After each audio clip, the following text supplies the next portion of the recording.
The future, how Boost Africa is empowering startups across the continent. We have two guests today. George Odo is a senior partner and MD of AfricInvest East and Southern Africa, joins us this morning. George, good morning. Good morning to you. Karibu sana. Asante. Thank you for being here.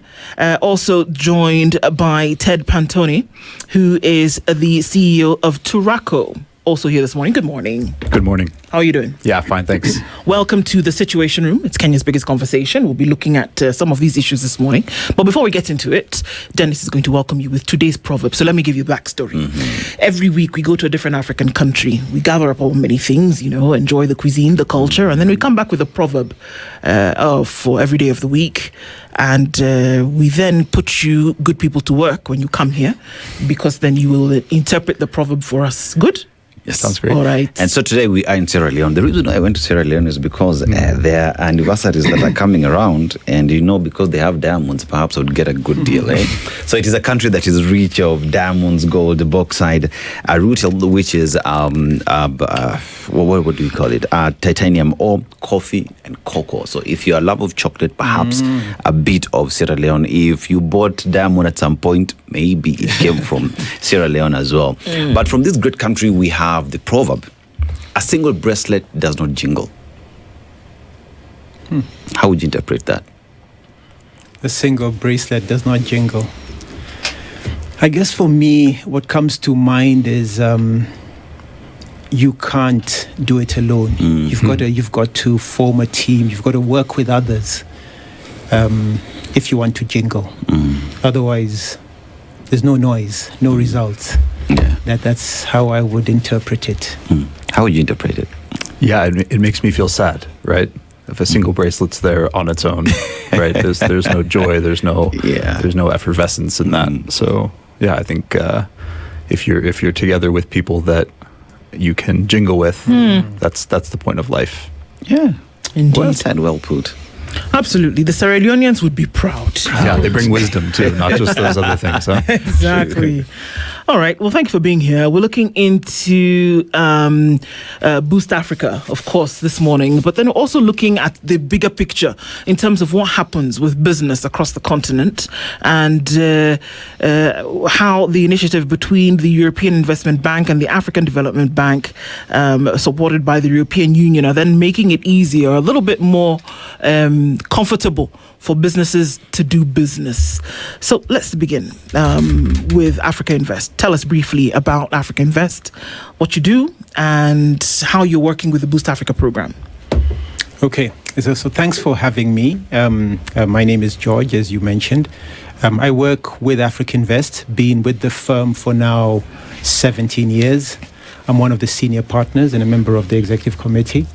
AfricInvest is probably one of the more established private equity, venture capital, private capital groups in the continent. Majority owned by Africans, started in Tunisia back in 1994. So 31 years old. We're involved in private equity, venture capital, private credit. We've raised probably about $2.7 billion since we started. Initially, a lot of the funds we raised were smaller funds. We did what is referred to as small investments, $1 million, $5 million. Today, our flagship business, we invest between $30 to $50 million a ticket. Those are in mature businesses. And we get our money from development financial institutions such as the EIB, African Development Bank, IFC of the World Bank, FMO, the Dutch, DG, the Germans. But what's exciting, Ndu and Dennis, is we've seen a change. We're seeing African money coming into this alternative asset space. So we're seeing pension funds investing in this. We're seeing asset managers from Africa, insurance companies, banks, which is exciting because you don't only want, while you encourage foreign investment, you want local money to fund your local economies. So we've been doing this for a while. Some of the investments we've invested in, which you may be familiar with, we are a significant shareholder in Britam Insurance, largest single shareholder there today. We are one of the largest, actually second largest shareholder in Prime Bank, second largest shareholder in I&M Bank. We were the largest shareholder in Brookhouse International School back in the day. We were investors in Family Bank. We are second largest investor in Auto Express. So we invest in African businesses, and typically they're regional businesses which may start from Kenya or may start from Uganda or may start from other countries, Tanzania, but have a regional footprint. And so we create jobs. We give access to capital to these businesses. We help them with their governance and help them grow. And that's what we do for a living. The team consists of about 110 people. So we're the largest team in the continent in this space. So not only the most established, but the largest. Head office is in Tunis, where we have an office in Casablanca, Algiers, Cairo, so strong presence in North Africa. We have an office in Lagos, Nigeria. Lagos takes care of our Anglophone West Africa business. And then we have an office in Abidjan that takes care of our Francophone West Africa business. And then coming to the side of the continent, we have an office in Nairobi. The Nairobi office looks after Eastern and Southern Africa for now. Later on, probably next year or the year after, we'll set up in South Africa as well. Okay. We've done over 230 transactions since we started in the continent. We've done what we call 130 plus exits or realizations, where you invest in a company like a Turaco, and then you sell your stake and you remit the proceeds back to your investors. And we've invested in over 30 African countries. So we can claim that we have a sense of what works in Africa and what doesn't work. Yeah. And across different businesses, it's health sector, education sector, banking, insurance, etc. But I think what's interesting and what's exciting is the Boost Africa program. It enables investors like us to work with companies that would ordinarily not feature because they're high risk. They're early stage startup. So Boost Africa program by EIB was one of the big investors in our funds. And apart from giving us commercial capital to invest in the fund, they also gave us what we call technical assistance grants to help us train and get the businesses investment ready. Yep. So there is Turaco as well that is in there now. And one would want to look at who is Turaco? What inspired Turaco to set up? And how then does Turaco work together, connect with Africa Investment to see that everything happens in a cohesive manner? So Turaco, who's Turaco? What inspired you? And how do you then connect with Africa Investment? Yeah, thanks. So my name is Ted Pantone. I'm the CEO, co-founder of Turaco. And Turaco is a micro-insurance company focusing on insuring the next billion people on the planet. That's what we're set out to do. That's our vision. We're about 5 million people in. So we have 5 million customers that we sell micro-insurance products to. So micro-medical, micro-funeral, micro-life across currently 6 markets in Africa. So Kenya, Uganda, Nigeria, Ghana, and we just expanded into Tanzania and Zambia as well. And what we do is we sell insurance that people want to buy, right? So when I first got started with this business, the big question was, do mass market, low-income people across the continent want to buy insurance, right? Do they want to use their very limited resources to pay for an insurance product? My response to that overwhelmingly now is yes. When we sell our products and we call people up on the phone and say, hi, do you want to buy insurance from Turaco? We get 30, 40, 50% of people saying yes. So as of today, we're insuring 1 out of every 40 Kenyans. That's a huge portion of this population, and we're very proud of that. What we've built is a technology company to sell insurance, to sell and then manage insurance policies. I was just joking with George, who's invested in lots of insurance companies, that when you look at Kenya, there's too many insurance companies and not enough insurance. Right?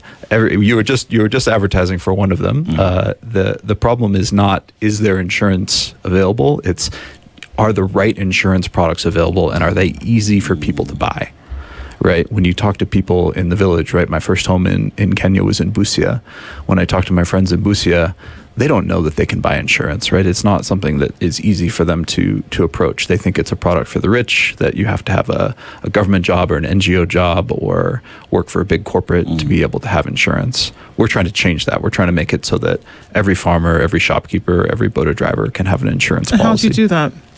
Yeah, so we sell it through partnerships. So we work with some of the largest brands on the continent. So in Kenya, we partner with M-Kopa, which is actually a new investment for the AfricInvest group. Yeah. They, you probably know their brand, but they manufacture and distribute smartphones on financing. And when you buy some of their smartphones, you actually have Turaco's medical insurance as a part of that purchase. So you're buying more than a phone. You're buying a phone, and you're also getting medical insurance. You're also getting device insurance, access to other loans. So we partner with them. We partner with Safaricom through M-Pesa. So you can go to M-Pesa's USSD and buy our insurance directly from them. That's a very new product that hasn't actually been very well advertised yet, but we have our first 100,000 people on that product. And we work with a number of microfinance banks to embed our insurance into loans that people are already buying. The key for insurance is you want to get people to be able to make a rational, not an emotional purchasing decision, right? When you think about, do I want to protect my family? The answer is always yes. When you think about, do I want to reach into my pocket and pay to protect my family today? The answer is sometimes no. Especially when your pocket is empty. Exactly. So what we've built is a way for people to be able to make that decision once and then have the money automatically deducted from a savings account or automatically added to a loan product so that they don't have to keep making that hard decision to pay for it, but they know that their family's protected. So they have the benefit of the peace of mind, which is the primary benefit of insurance, is that you can sleep better at night, you can take more risks in your life, but they don't have to think about paying for it every time the bill comes due. Okay. So, George, as we look at the landscape of Africa, that the most recorded and reported issue when it comes to small businesses as a challenge is access to credit. It's access to the funds to set up business in a way that will be impactful on economies. So you can set up anything. You can set up a little shop and sell gum. Doesn't really bear any kind of impact. So for impactful business that will impact the setter of the business as well as the consumer of the product or service, that the biggest challenge towards that is access to credit. Have you then been able to progress on that particular issue? Yeah, so thanks for that question, Du. Number of different solutions, but the ones that come to mind immediately are you've got to set the right product. And it's similar to what Ted said about insurance. With investments, you've also got to have the right product. When I was meeting, I met somebody just before I walked in. And the first thing, when I told him what I did, he said, can I get access to finance? So you are right. It is a real problem. So the question is, do you go to a bank? Do you go to a venture capital company, a fund of company? Do you go to a private equity? And is private equity, is it SME? Is it mid cap? Is it large cap? So there are different types of money out there. So having those different products helps. And this is one thing we've been able to do as AfricInvest. When we started off, we started as a private equity group. Today, we describe ourselves as an investment platform because in this platform, we have different products. And depending on the need, we are able to basically offer a different product to address that need. So the right product is one answer. The other answer, because access to finance is almost not just the real problem. The real problem, if you unpeel it, it's actually how do you, once you get the finance, how do you then invest it? How do you make sure that you've got the right governance structures around it? How do you make sure that you don't borrow money and blow it all in the wrong things? So having that governance structure and having that financial literacy, the training is important. We also help with that, and this is where the Boost Africa program also comes to play, because they have access to technical assistance grants, which allows us to train the entrepreneurs. So they don't just get money, they also get money and get training on how to use that money, how to deploy that capital. And so that makes a difference, how to set up a governance structure. Those are some of the solutions that we come up with. So right product and then the right environment, the training also makes a difference. Yeah, you see, as you talk about still access to finance, it's a problem, we agree. But then again, there are others who are willing to come in, hold your hand, and show you the right ways of going through. So from a perspective of Turaco now, let's enter Boost Africa. How has that assistance by Boost Africa helped, especially startups, get it right when it comes to addressing the earlier on challenges that come up with starting a business? Because it is a common denominator. It's usually not so easy, but with others who are willing to hold your hand, it's easier to navigate through and become a success. Yeah, happy to share our experience. Mm-hmm. So we raised a Series A investment, which was co-led by the AfricInvest team back in 2022. And when we raised that money, I'm a founder, right? So I don't like spending the money. It's very hard to raise money, and so I try to hold on to it. Obviously, we need to make investments that are the right investments for the business. But there's always something that I'm like on the edge. Should we do this thing with our team? Should I invest in this HR resource? Should I invest in this new piece of technology? So there's some things that are always on the periphery of what I think are core to our business, that if I had an extra piece of investment, I might make the decision to say yes to that. So we actually, one of those specific circumstances came up when I was talking to one of our board members who was from AfricInvest, and they said, hey, we actually have a facility from Boost Africa, from European Investment Bank, that we can use to pay for that, so that it doesn't have to come out of the investment that you just blood, sweat, and tears raised. So we made an application for some capital from Boost Africa, and they deployed it to us.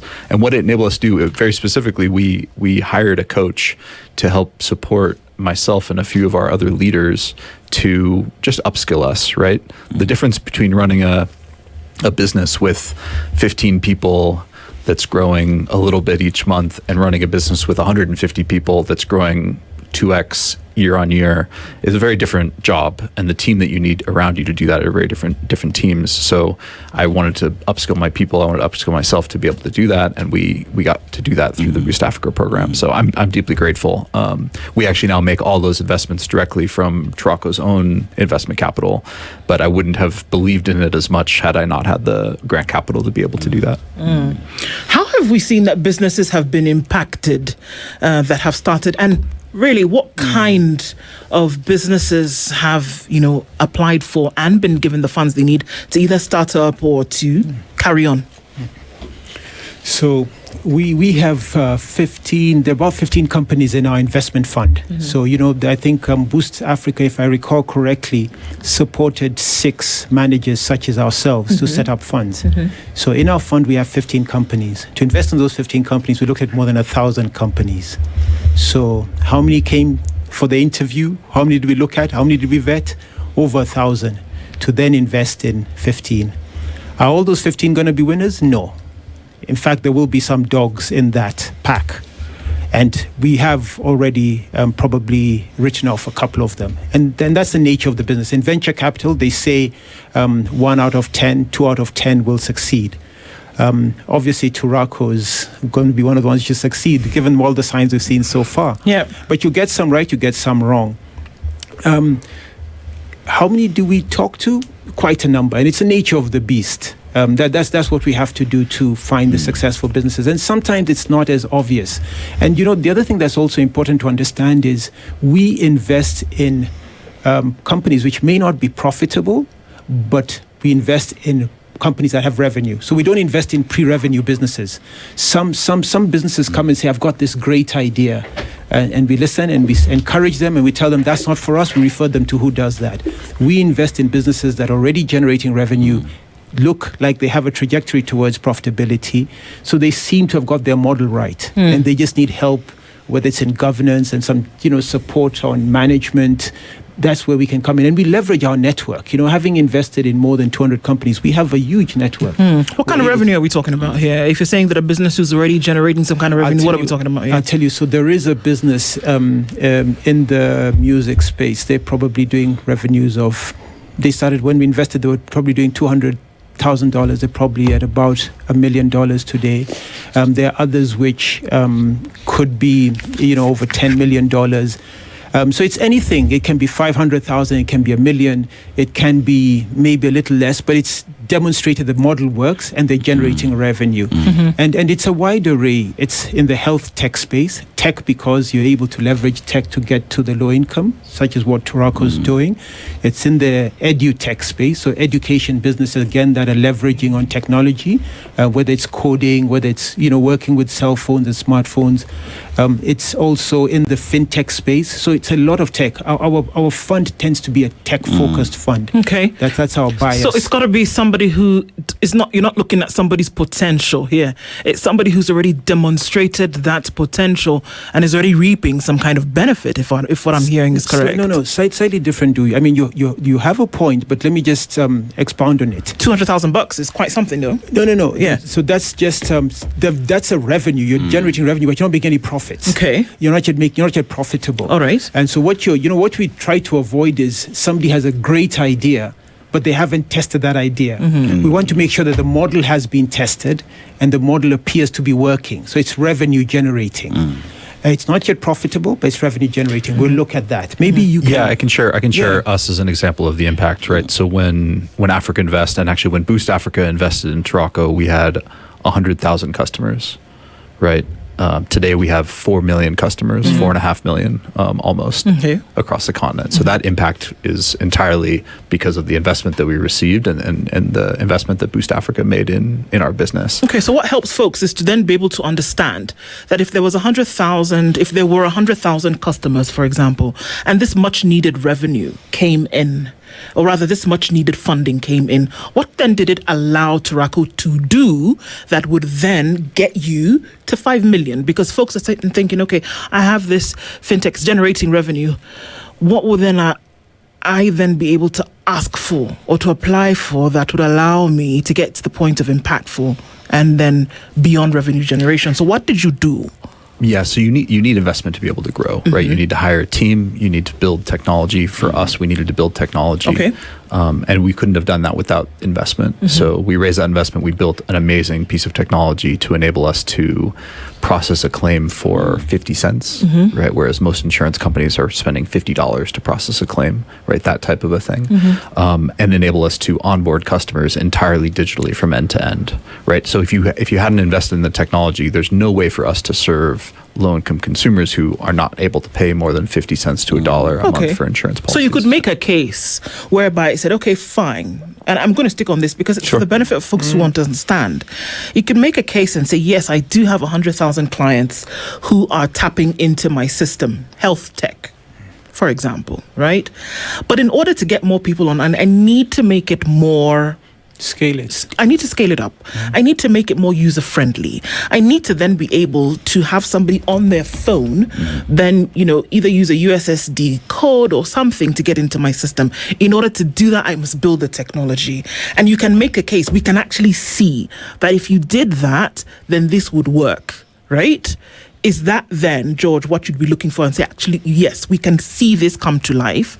We can see that they could get from 100,000 to 5 million in 5 years, give or take, if they had this technology?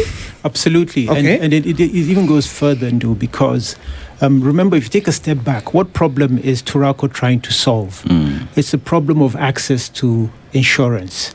It's a risk tool. If something were to happen to the main breadwinner, they are able to continue to live. Very often, it just takes one severe medical case to wipe out the savings of a family. Sure. So that's what Turaco is trying to resolve. It's an insurance issue.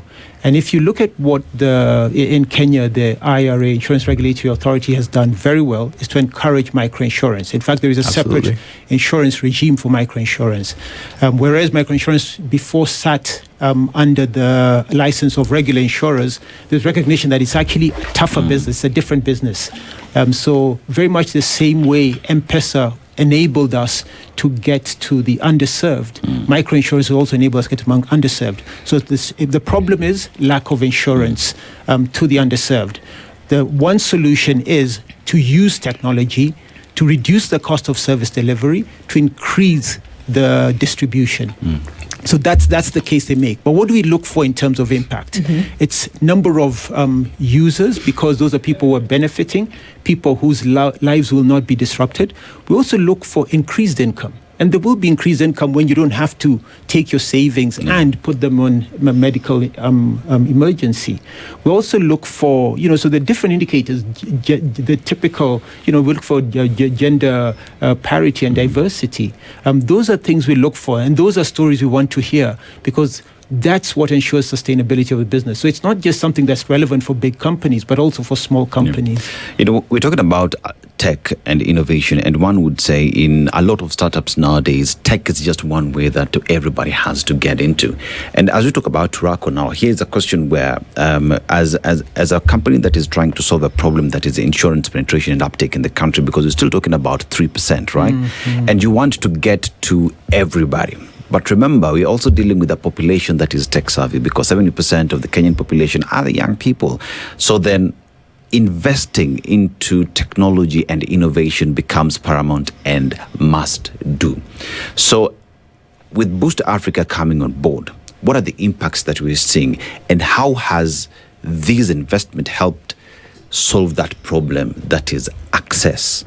Because we want everyone to come there, but not 3 million people will come to your office. Then your office becomes this piece of technology. Yeah, it's a great question. If you're not building technology, you can't serve the majority of people in these markets with an insurance policy. It's really interesting. So every insurance company in Kenya is talking about all of their investments into technology and all the things that they're doing. Really, they're working with a separate company that's a technology company, and they're kind of bringing them in-house and using them that way. We're the first company to do both ourselves, right? So we're a fully licensed insurance company from the IRA to do microinsurance, which we're very grateful for from the Kenyan government. And then we're also an amazing technology company. So because all of that is together, there's not two people that need to eat from that cake, right? We're just eating by ourselves. And so we're able to get much better products delivered much more efficiently and much more cost effectively to the people that want to buy them, right? As you say, if 3 million Kenyans show up at my office door, we have a problem. Our office is located centrally. You can come if you want. You're always welcome. But people don't want to do that, right? People want to be able to interact with you digitally. They want to be able to WhatsApp your company and get a response very, very quickly. And so that's what we've built at Turaco, and that's what the investment that we received enabled us to build. You know what's interesting, if you allow me to interject? Turaco has managed to get 5 million customers in 5 years? Yeah, since we started about 7 years ago. Yeah. If you look at the number of insured folks in the country, in Kenya, it's amazing. What you guys are doing at Turaco, that kind of growth is not seen in any insurance company. And I tease some of my colleagues in the insurance industry, because I know the numbers and I see the numbers. And I say to them, the cheese is moving. If you don't do something, if you don't invest in technology, the Turacos of this world are going to take over the space. They're the disruptors. And so getting insurance to the underserved, solving this 3% penetration rate, getting it to double digit like South Africa, that's where we have to head. And it's going to be technology that will get us there. Yeah. Our median turnaround time on a claim is 4 hours. Right, many insurance companies are taking weeks. Most are taking weeks, days to turn around a claim. We can do it in 4 hours. My goal for our team internally is 30 minutes, right? So we want to get to a point where majority of claims are actually being processed nearly instantly. And then for some claims how long does Lemonade take?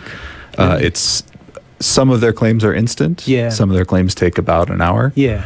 I thought you were saying lemonade the drink. I was going to say, you have to squeeze a lemon and add some water. It's a nice name. It's a nice name for an insurance company, right? It's a little bit bitter, a little bit sweet. Indeed. So it's a U.S. insurance company that we've learned a lot from, and we're trying to bring those lessons into this market. This is interesting because I think you may not like the next question, but then you're essentially doing something, of course, with this help, and I think that's a disruptor in the sense that that's what private business does.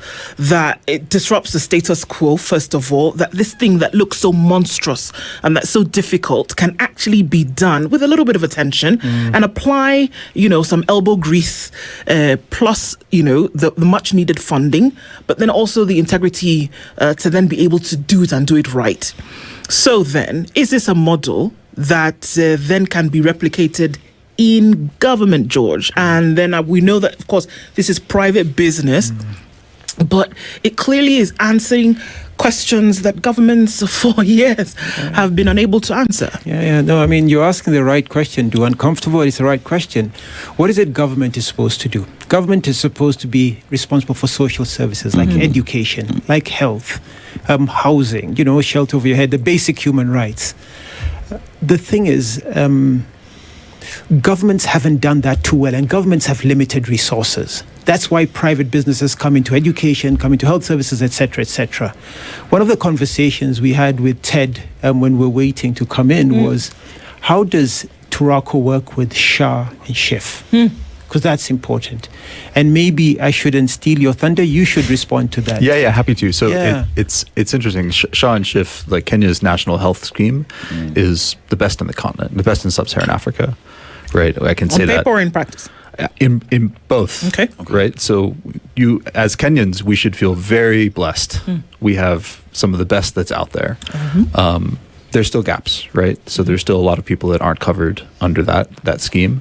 What we build at Turaco is it's a product that tries to be complementary to the national scheme. So you can claim from Shah, you can also claim from Turaco on the same, and it works as like income replacement in some instances, right? If you've been hospitalized for a few nights, you get some paysa to be able to deal with other bills that you have. But I just want to hear you, like, Kenyans always have something to complain about, just like everyone in the world. Absolutely. Why not? What would the world be without? I wish that Shah was better, but it's actually pretty great. If I was designing that scheme myself, right, for delivering that product, I would probably charge 2-3x what Kenya charges the majority of people that receive it, because it's actually very expensive to deliver that product efficiently in the ways that it's delivered. So. I'm on record saying that now. There are still lots of gaps. There's lots of unhappy customers, and I think that's going to be the case forever. So I think that we need to continue to invest as a country. So how do you work with them, though? How do you work with Shah and Schiff? So we don't have a direct relationship with them. We work ancillary, right? So we work on the outside. All right. So you can place your Shah claim, and then you can send us those same documents. And if you have a Turaco policy, we'll pay you as well. Voila. Okay. So I'm looking at what we've just discussed here is a point where everybody comes together for a common good. I want us to talk about collaboration, and I want to look at how now Turaco is working with Boost Africa. There is Shah and others who are coming together to solve a problem. Just how critical is it for collaboration to be a mainstay in business, especially for startups? Because at the end of the day, we all want to win. But like we've said, a single bracelet will never jingle. How critical is it then? Yeah, fantastic. I like that you've brought it back to the bracelets. You're absolutely right. And even as Ndu asked the question and I, passed on the baton to Ted, I was thinking about it. We could do better with collaboration for sure. Is this something the government could learn about using technology to get healthcare to the underserved? Absolutely. E-Citizen, with all its issues, has been proof that you can digitize a lot of services. The question is, how can we learn from that and learn from the private sector and deliver health services to the underserved? And it's doable. Could we collaborate more? Absolutely. Should we be talking to each other more? We could probably do it better. We tend to keep our conversations very siloed, whether it's in an industry. Sometimes we talk to each other and it's an echo chamber. Sometimes we talk across, whether it's through a private sector alliance or through some of these conferences. But yeah, I think we definitely will take that challenge, Dennis. We need to find a way to bring regulators on the table, bring other players on the table, bring government on the table. That conversation needs to happen, because we're talking about 75% of the youth who are getting restless, and for right reasons. They don't have jobs, they don't have services, and they can't start business. Yeah, and they don't have capital to start business, and if we who are in places of privilege are not able to resolve that, then honestly we're irrelevant. I'm a bit of a capitalist, right? So just a little. I believe in the market. I believe in the free market. I believe that the biggest collaboration that we can make as people with influence and power is to let people live their lives, right? To get out of their way, to make sure they have the basic tools and infrastructure that they need to be successful, but then to let them innovate and collaborate in the ways that make sense for them, right? Turaco doesn't exist because somebody got together in a room with a bunch of smart people and said, let's create a business to solve medical insurance. But Turaco exists because a few people that wanted to build a business said, what should we do that is interesting, that is a product that people want to buy, that solves a real problem. And I think if you look at, Kenya's incredibly entrepreneurial. If you look at all the entrepreneurs building businesses, right, these are the people that are going to build our economy. So I think we need to stay out of their way and let them build. So, did Turaco pay you back? Actually, or how does that work? Yes, how it works. It's actually an equity investment. Okay. So we take an equity investment. We put money into the company. We take an equity risk. If the company tanks, we all lose. If the company gains, we all gain. Okay. And right now, the company continues to grow in value. Our expectation is that we will make a big gain when we sell our stake ultimately. And what happens when that gain comes, we will return the money to the investors, but we'll also keep some of it because we always invest alongside our investors. We put our money where our mouth is when we set up these funds. So EIB, Boost Africa, they invested in the fund, will get their money back plus. And if you look at the track record of previous investments, because EIB has been supporting AfricInvest for a long time, they will get a return on their investments like they have on all the other investments. Sure. But where they will not get a return on cash is the money they've used for technical assistance support, the grants. But what they will get there is impact. They'll be able to show how many new lives have come in and are insured through Turaco. They'll be able to show how many other people have access to fintech for some of the other investments we've done in the fintech. There's a ride-hailing app in Francophone West Africa, equivalent of Uber in Francophone West Africa. It's called Hish.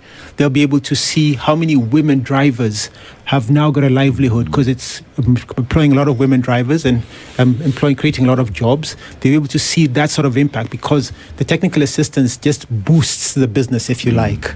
That's how it works. Okay. I think if they were to sell their shares today, they would be very happy. They would be happy with what they get from Turaco. I'm trying to be more By God's grace. By God's grace, they would be very happy. So it's like Shark Tank on steroids. There you essentially. go. I'm not sure steroids, but yeah. The thing with venture capital is, like I said, you could invest in 10 companies, 15 companies. You're going to lose 10 of them. But you're ready to do that. It's not for the faint-hearted. Okay. My day job, I'm actually in private equity, not in venture capital. I've got other colleagues who have stronger hearts than me who do the venture capital stuff. Yeah. You know, if I lost that many companies, I'd be looking for the tallest building to jump off, you know? No, come on. No. You know, on a light note. Yeah. So I want to look at we have those in the continent who have an idea. I want to make it, and I want to make it big. I want to make money in this continent. But there is the challenge of where do I get funding? You know, so there is the question of where do I go to? How do I start? How do I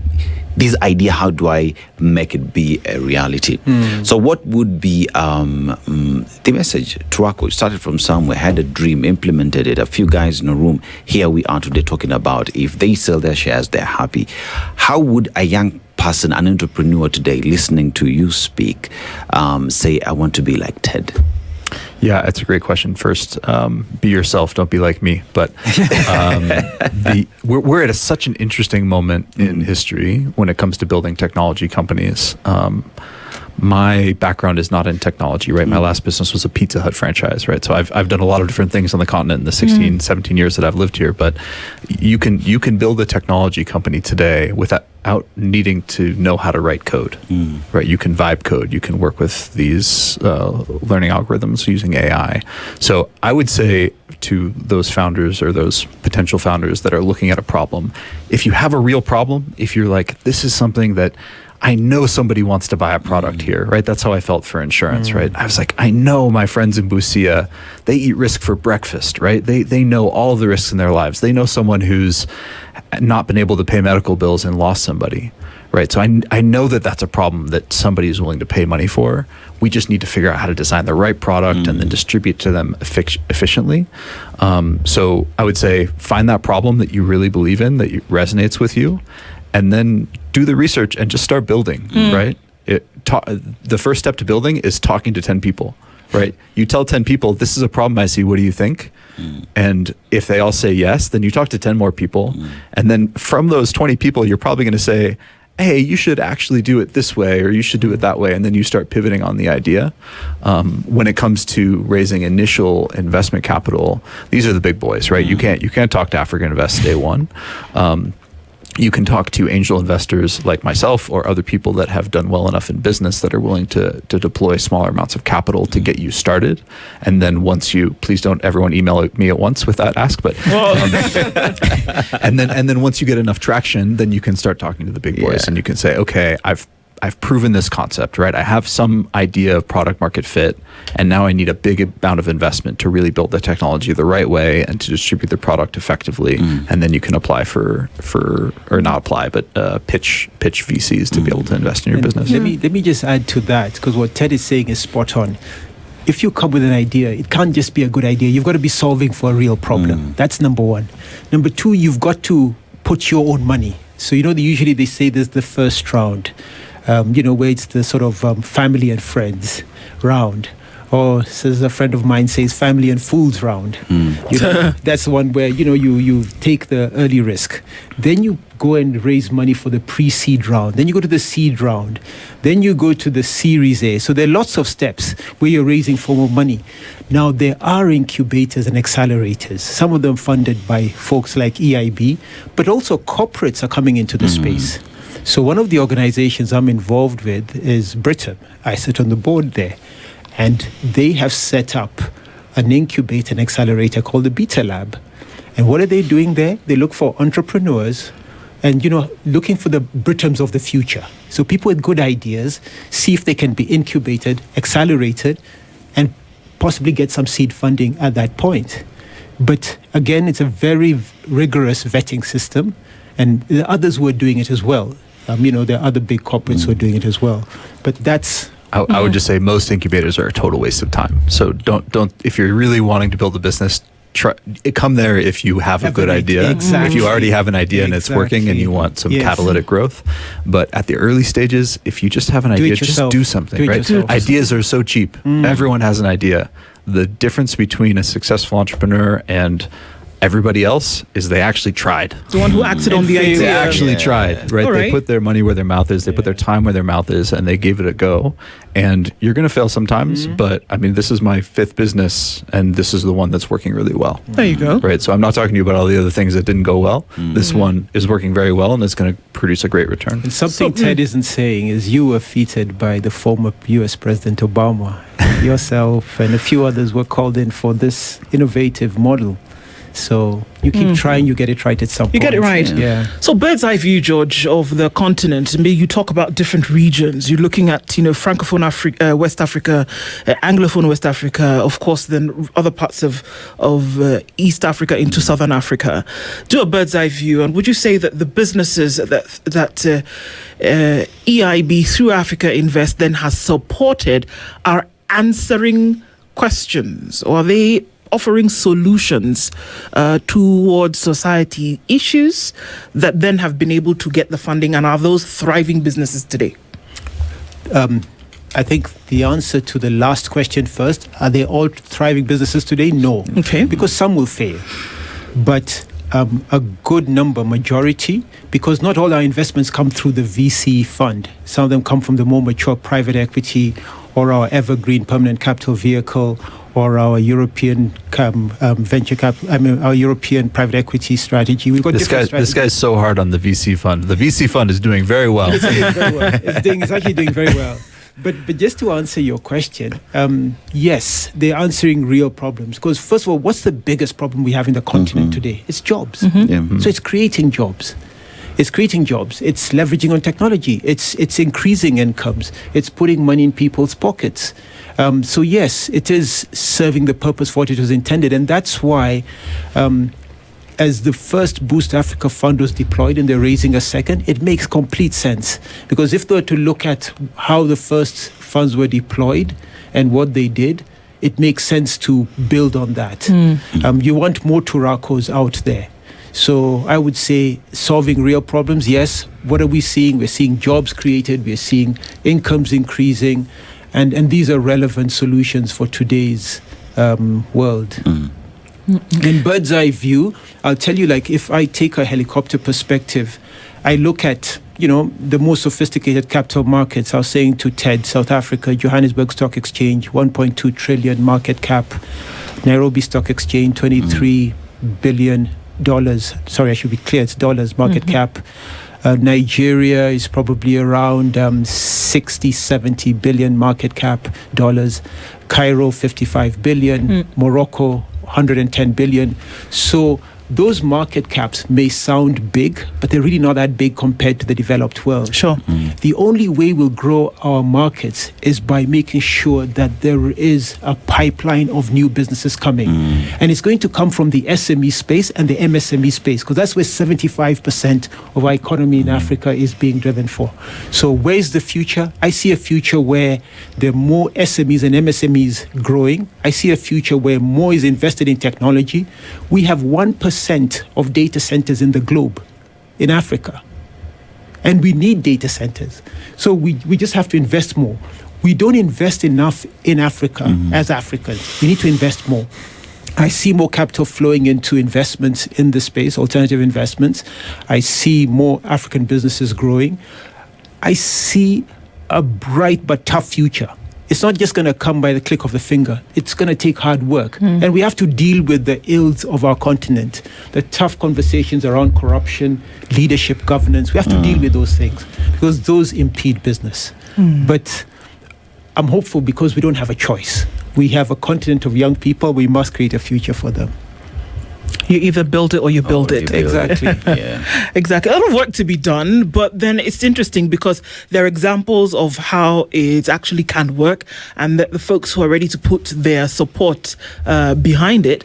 But really quickly, it is profit. It is not EIB through Africa Invest saying, well, okay, this is lovely, this is Africa, and we want to help our brothers. It's very different from that, isn't it? No, it's commercial. Profit with purpose. Yes. It's profit.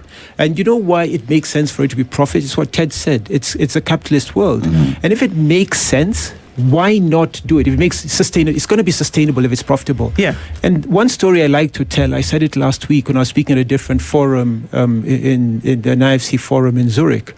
What I said to them is that it's a bit of a pity that when you think about Java Coffee House, you think about Art Cafe, even Equity Bank in the early days, Junction Mall, all of those are locally owned today, and a lot of them are still foreign owned, but a lot of the capital they got initially was foreign capital.